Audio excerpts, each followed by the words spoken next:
तो hello guys, welcome back in my new video. तो हमेशा की तरह एक बार फिर से मैं आप सभी लोगों का स्वागत करता हूँ हमारी एक और नई वीडियो में। तुम्हें खिलौना बना के खेला जा रहा है।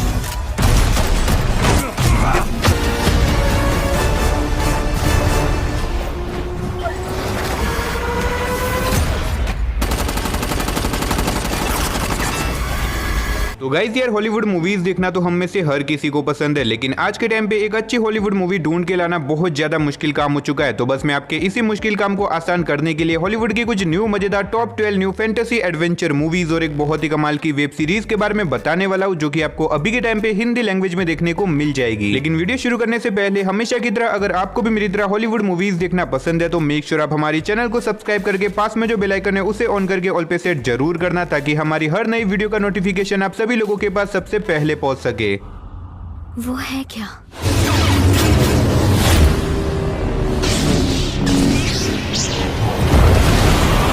तो चलिए बिना देरी के वीडियो की शुरुआत करते हैं हमारी आज के नंबर 12 की मूवी से, जिसका नाम है डिस्ट्रॉयर। ये 2018 में रिलीज हुई एक एक्शन क्राइम मूवी है, जिसे IMDb की तरफ से 6.2 आउट ऑफ 10 की रेटिंग मिली हुई है। इस मूवी के अंदर में कहानी दिखाई जाती है एरिन नाम के एक अंडरकवर पुलिस ऑफिसर की, जिसे एक मिशन दिया जाता है, लेकिन वो अपने मिशन को पूरा नहीं कर पाती, जिसकी वजह से उसका पूरा करियर खत्म हो जाता है। लेकिन कहानी में ट्विस्ट तो बताया जब कुछ सालों के बाद एरिन को कुछ ऐसी चीजें मिलती है जिसकी वजह से वो अपने पुराने मिशन के ऊपर वापस से काम करने लग जाती है। अब आखिर इतने सालों के बाद क्या वो अपने पुराने मिशन को पूरा कर पाएगी या फिर नहीं, और आखिर उसका मिशन क्या है, और इस बीच मूवी के अंदर एरिन के साथ जो कुछ भी होने वाला है वो सब जानने के लिए आपको इस मूवी को देखना पड़ेगा। तो नंबर 11 पे जो मूवी आती है उस मूवी का नाम है सीक्रेट जू। ये 2020 में रिलीज हुई एक कॉमेडी ड्रामा मूवी है, जिसे IMDb की तरफ से 6.1 आउट ऑफ 10 की रेटिंग मिली हुई है। इस मूवी के अंदर में कहानी दिखाई जाती है सॉन्ग यूंग की, जो कि एक जू का मालिक है, लेकिन किसी रीजन की वजह से बहुत टाइम से उसका जू बंद पड़ा हुआ है। लेकिन इसी बीच उसे पता चलता है कि अगर कुछ टाइम के अंदर उसने अपने जू को रिकवर नहीं किया तो उसके जू को हमेशा के लिए बंद कर दिया जाएगा। अब ऐसे में उसके पास इतने पैसे भी नहीं है कि वो जू में एनिमल को लाए, इसी वजह से वो कुछ लोगों को हायर करता है जो कि जू में एनिमल बनने का नाटक करेंगे। अब इससे आगे मूवी की कहानी में जो कुछ भी इंटरेस्टिंग चीजें होती है वो सब जानने के लिए आपको इस मूवी को देखना पड़ेगा। अगर आपको इस तरह की कॉमेडी एडवेंचर से भरी हुई मूवीज देखना पसंद है तो आप वन टाइम वॉच के लिए इस मूवी को ट्राई कर सकते हो। तो नंबर 10 पे जो मूवी आती है उस मूवी का नाम है डोरा and the lost city of gold. ये 2019 में रिलीज हुई एक कॉमेडी एडवेंचर मूवी है, जिसे IMDb की तरफ से 6.1 आउट ऑफ 10 की रेटिंग मिली हुई है। इस मूवी के अंदर में कहानी दिखाई जाती है डोरा की, जो कि अपने पेरेंट्स के साथ एक जंगल में रहती है, क्योंकि उसके पेरेंट्स बहुत टाइम से एक पुराने खजाने की तलाश में लगे हुए हैं। लेकिन इसी बीच एक दिन कुछ बहुत ही खतरनाक लोग डोरा के पेरेंट्स को किडनैप कर लेते हैं। अब अगर ऐसे में डोरा को अपने पेरेंट्स को बचाना है तो उसे किसी भी हालत में अपने दोस्तों के साथ मिलकर उस पुराने खजाने को ढूंढने में उनकी मदद करनी होगी। अब ऐसे में क्या ये लोग मिलकर उस पुराने खजाने को ढूंढ पाते हैं या फिर नहीं, और ऐसे में क्या डोरा अपने पेरेंट्स को बचा पाती है या फिर नहीं, वही सब कहानी जानने के लिए आपको इस मूवी को देखना पड़ेगा। अब अगर आपको एडवेंचर से भरी हुई मूवीज देखना पसंद है देन डेफिनेटली आपको इस मूवी को एक बार जरूर ट्राई करना चाहिए। तो नंबर 9 पे जो मूवी आती है उस मूवी का नाम है 65। ये 2023 में रिलीज हुई एक एक्शन साइफाई मूवी है, जिसे IMDb की तरफ से 5.4 आउट ऑफ 10 की रेटिंग मिली हुई है। इस मूवी के अंदर में कहानी दिखाई जाती है एक शिप की, जो कि नए प्लेनेट की तलाश में निकल जाती है, लेकिन इसी बीच इनकी शिप में एक खराबी आ जाती है, जिसकी वजह से इनका शिप एक अनजान प्लेनेट के ऊपर जाके क्रैश हो जाता है। अब इस क्रैश के अंदर पायलट और एक छोटी सी बच्ची के अलावा बाकी सारे लोग मारे जाते हैं, लेकिन इन लोगों का यहाँ पे बच के रहना बहुत ज्यादा मुश्किल है, क्योंकि इस जगह के ऊपर कुछ ऐसी बहुत ही खतरनाक चीज है जो कि इनके पीछे पड़ जाती है इन्हें मारने के लिए। अब आखिर ये दोनों इस अनजान प्लेनेट के ऊपर कब तक सर्वाइव कर पाएंगे, और आखिर क्या ये लोग यहाँ से बच के निकल पाएंगे या फिर नहीं, वही सब कहानी जानने के लिए आपको इस मूवी को देखना पड़ेगा। तो नंबर 8 पे जो मूवी आती है उस मूवी का नाम है चाइनीज ज़ोडियाक। ये 2012 में रिलीज हुई एक एक्शन एडवेंचर मूवी है, जिसे IMDb की तरफ से 6 आउट ऑफ 10 की रेटिंग मिली हुई है। इस मूवी के अंदर में कहानी दिखाई जाती है चाइनीज ज़ोडियाक नाम के कुछ बहुत ही कीमती स्टैच्यूज की, जिन्हें एक दिन चुरा लिया जाता है। अब इसी बीच हमें कहानी दिखाई जाती है जैकी और उसके साथी की, जिन्हें मिशन मिलता है कि उन्हें किसी भी हालत में इन चाइनीज ज़ोडियाक को वापस से लाना होगा, ताकि वो अपने कंट्री की रेपुटेशन बचा सके। लेकिन ये इतना भी आसान नहीं है, क्योंकि इस मिशन को करते टाइम ये दोनों एक बहुत बड़ी प्रॉब्लम में फंस जाते हैं। अब आखिर ये प्रॉब्लम क्या है, और ऐसे में क्या ये लोग अपने मिशन को पूरा कर पाएंगे या फिर नहीं, वही सब कहानी जानने के लिए आपको इस मूवी को देखना पड़ेगा। अब इस मूवी के अंदर आपको एक्शन के साथ साथ काफी कमाल की कॉमेडी भी देखने को मिल जाएगी। तो नंबर 7 पे जो मूवी आती है उस मूवी का नाम है Resident Evil welcome to the Raccoon City. ये 2021 में रिलीज हुई एक हॉरर एक्शन मूवी है, जिसे IMDb की तरफ से 5.2 आउट ऑफ 10 की रेटिंग मिली हुई है। इस मूवी के अंदर में कहानी दिखाई जाती है क्लेयर नाम की एक लड़की की, की, जो कि सालों बाद अपने रकून सिटी में वापस जाती है ताकि वहां पे जाके वो अपने भाई से मिल सके। लेकिन कहानी में ट्विस्ट तो बताया जब वहां पे जाने के बाद इन लोगों का सामना कुछ बहुत ही खतरनाक ज़ॉम्बी मॉन्स्टर से हो जाता है, जो कि इनके पीछे बढ़ जाते हैं इन्हें मारने के लिए। अब ऐसे में क्लियर अपने आप को और अपने भाइयों को यहाँ से बचा के कैसे निकालेगी, वही सब कहानी जानने के लिए आपको इस मूवी को देखना पड़ेगा। अब अगर आपने अभी तक रेसिडेंट एविल मूवी सीरीज की किसी भी मूवी को नहीं देखा तो भी आप बिना किसी दिक्कत के आप इस मूवी को ट्राई कर सकते हो। अगर आपको ज़ॉम्बी वाली मूवी देखना पसंद है देन डेफिनेटली ये मूवी आपको बहुत ज्यादा पसंद आएगी। तो नंबर 6 पे जो मूवी आती है उस मूवी का नाम है पोस्टमार्टम। ये 2020 में रिलीज हुई एक हॉरर मिस्ट्री मूवी है जिसे IMDb की तरफ से 5.5 आउट ऑफ 10 की रेटिंग मिली हुई है। इस मूवी के अंदर हमें कहानी दिखाई जाती है थॉमस नाम के एक फोटोग्राफर की, जो कि बेसिकली मरे हुए लोगों की फोटो खींचता है। अब इसी बीच थॉमस की एक छोटी सी लड़की से मुलाकात होती है, जो कि उसे बताती है कि उसके गांव में बहुत सारे लोगों की डेड बॉडी पड़ी हुई है और वो लोग चाहते हैं कि थॉमस उन सब लोगों की फोटो खींचे। इसीलिए थॉमस निकल जाता है उन लोगों के गाँव में ताकि वो उन सब की फोटो खींच सके। लेकिन उस गाँव में जाने के बाद थॉमस के साथ बहुत ही अजीब तरह की मिस्टीरियस चीजें होने लग जाती है। अब आखिर उस गाँव के अंदर ऐसा तो क्या है जिसकी वजह से इतने सारे लोगों की मौत हो गई, और इससे आगे मूवी की कहानी में थॉमस के साथ क्या कुछ होने वाला है वही सब मिस्ट्री से भरी हुई कहानी जानने के लिए आपको इस मूवी को देखना पड़ेगा। तो नंबर 5 पे जो मूवी आती है उस मूवी का नाम है कॉप शॉप। ये 2021 में रिलीज हुई एक एक्शन थ्रिलर मूवी है जिसे IMDb की तरफ से 6.2 आउट ऑफ 10 की रेटिंग मिली हुई है। इस मूवी के अंदर हमें कहानी दिखाई जाती है बटलर नाम के एक आदमी की, जिसके पीछे कुछ बहुत ही खतरनाक लोग पड़े हुए उसे मारने के लिए। अब ऐसे में बटलर अपने आप को उन लोगों से बचाने के लिए अपने आप को सरेंडर कर देता है ताकि जेल में जाने के बाद वो सेफ रह सके। लेकिन कहानी में ट्विस्ट तो बताया जब वो लोग उसके पीछे पीछे जेल में भी आ जाते हैं। अब ऐसे में बटलर अपने आप को उन लोगों से कैसे बचाएगा और आखिर वो लोग बटलर को क्यों मारना चाहते हैं, वही सब कहानी जानने के लिए आपको इस मूवी को देखना पड़ेगा। अब अगर आप वन टाइम वॉच के लिए कोई बढ़िया सी एक्शन मूवी देखना चाहते हो देन डेफिनेटली आप इस मूवी को एक बार ट्राई कर सकते हो। तो नंबर 4 पे जो मूवी आती है उस मूवी का नाम है स्किप ट्रेस। ये 2016 में रिलीज हुई एक एक्शन कॉमेडी मूवी है जिसे IMDb की तरफ से 5.6 आउट ऑफ 10 की रेटिंग मिली हुई है। इस मूवी के अंदर हमें कहानी दिखाई जाती है डिटेक्टिव बेन की, जिन्हें एक मिशन मिलता है एक बहुत ही खतरनाक क्रिमिनल को पकड़ने का। अब ऐसे में डिटेक्टिव बेन निकल जाता है अपने मिशन को पूरा करने के लिए, जिसके बाद वो उस क्रिमिनल को पकड़ भी लेता है। लेकिन इसी बीच कुछ बहुत ही खतरनाक लोग डिटेक्टिव बेन और उस क्रिमिनल के पीछे पड़ जाते हैं उसे मारने के लिए। अब ऐसे में डिटेक्टिव बेन अपने आप को और उस क्रिमिनल को कैसे बचाता है वही सब कहानी जानने के लिए आपको इस मूवी को देखना पड़ेगा। अब इस मूवी के अंदर आपको बहुत ही कमाल के एक्शन सीन के साथ साथ अच्छी खासी कॉमेडी भी देखने को मिल जाएगी। तो अगर आपको एक्शन कॉमेडी से भरी हुई मूवी देखना पसंद है तो आप इस मूवी को एक बार ट्राई कर सकते हो। तो नंबर 3 पे जो मूवी आती है उस मूवी का नाम है red shoes and the seven draft. ये 2019 में रिलीज हुई एक एनिमेटेड फैंटेसी एडवेंचर मूवी है जिसे IMDb की तरफ से 6.4 आउट ऑफ 10 की रेटिंग मिली हुई है। इस मूवी के अंदर हमें कहानी दिखाई जाती है 7 वॉरियर की, जिन्हें एक श्राप मिलता है जिसकी वजह से वो सातों ही बोनों में बदल जाते हैं। अब अगर इन सातों को वापस से नॉर्मल होना है तो इन्हें एक सबसे खूबसूरत लड़की से शादी करनी होगी, जिसके बाद ये लोग एक बहुत ही खूबसूरत लड़की को ढूंढ भी लेते हैं। लेकिन उस लड़की के पीछे कुछ बहुत ही खतरनाक लोग पड़े हुए होते हैं उसे मारने के लिए। अब ऐसे में ये सारे लोग मिलकर डिसाइड करते हैं कि ये कैसे भी करके इस लड़की की जान बचाएंगे। तो आखिर क्या ये लोग इस लड़की की जान बचा पाते हैं या फिर नहीं, और इस बीच मूवी के अंदर जो कुछ भी होता है वो सब जानने के लिए आपको इस मूवी को देखना पड़ेगा। अगर आपको मेरी तरह एनिमेटेड एडवेंचर मूवी देखना पसंद है तो मेक श्योर आप इस मूवी को एक बार जरूर ट्राई करें। तो नंबर 2 पे आपको एक बहुत ही कमाल की मूवी देखने को मिलने वाली है जिसका नाम है एलियन कवेनेंट। ये 2017 में रिलीज हुई एक हॉरर साइफाई मूवी है जिसे IMDb की तरफ से 6.4 आउट ऑफ 10 की रेटिंग मिली हुई है। अब अगर आपने प्रोमीथियस मूवी देखी है तो ये मूवी भी उसी यूनिवर्स का हिस्सा होने वाली है। अब इस मूवी के अंदर हमें कहानी दिखाई जाती है एक स्पेस क्रू की, जो कि लाइफ की तलाश में एक अनजान प्लेनेट के ऊपर चले जाते हैं। लेकिन वहां पे जाने के बाद इनके साथ बहुत ही अजीब तरह की मिस्टीरियस चीजें होने लग जाती है, क्योंकि इस प्लेनेट के ऊपर बहुत ही अजीब तरह के क्रिएचर है जो कि इनके पीछे पड़ जाते हैं इन्हें मारने के लिए। अब ऐसे में ये लोग अपने आप को उन क्रिएचर से कैसे बचाएंगे और आखिर क्या ये लोग यहाँ से जिंदा बाहर निकल पाते हैं या फिर नहीं, वही सब कहानी जानने के लिए आपको इस मूवी को देखना पड़ेगा। तो फाइनली नंबर 1 पे जो मूवी आती है उस मूवी का नाम है रेडी प्लेयर 1। ये 2018 में रिलीज हुई एक एक्शन साइफाई मूवी है जिसे IMDb की तरफ से 7.4 आउट ऑफ 10 की रेटिंग मिली हुई है। इस मूवी के अंदर हमें कहानी दिखाई जाती है हमारे फ्यूचर वर्ल्ड की, जहाँ पे अब इंसान रियल वर्ल्ड से ज्यादा वर्चुअल वर्ल्ड में रहना पसंद करते हैं। अब इसी बीच हमें कहानी दिखाई जाती है हमारे मूवी के हीरो वेड की, जो कि वर्चुअल वर्ल्ड में एक गेम खेल के अमीर बनना चाहता है। लेकिन इसी बीच वो एक बहुत बड़ी प्रॉब्लम में फंस जाता है। अब आखिर ये प्रॉब्लम क्या है और आगे मूवी में वेड के साथ क्या कुछ होने वाला है, वही सब कहानी जानने के लिए आपको इस मूवी को देखना पड़ेगा। अब यार यकीन करो एक बहुत ही कमाल की मास्टरपीस मूवी होने वाली है। अगर आपने अभी तक इस मूवी को नहीं देखा देन डेफिनेटली आपको इस मूवी को एक बार जरूर ट्राई करना चाहिए। तो चलिए उसी के साथ हमारी आज की वीडियो को इधर ही खत्म करते हैं, मिलते और किसी नई वीडियो के साथ। तब तक के लिए आप इन सारी मूवीज को देख के एंजॉय करो।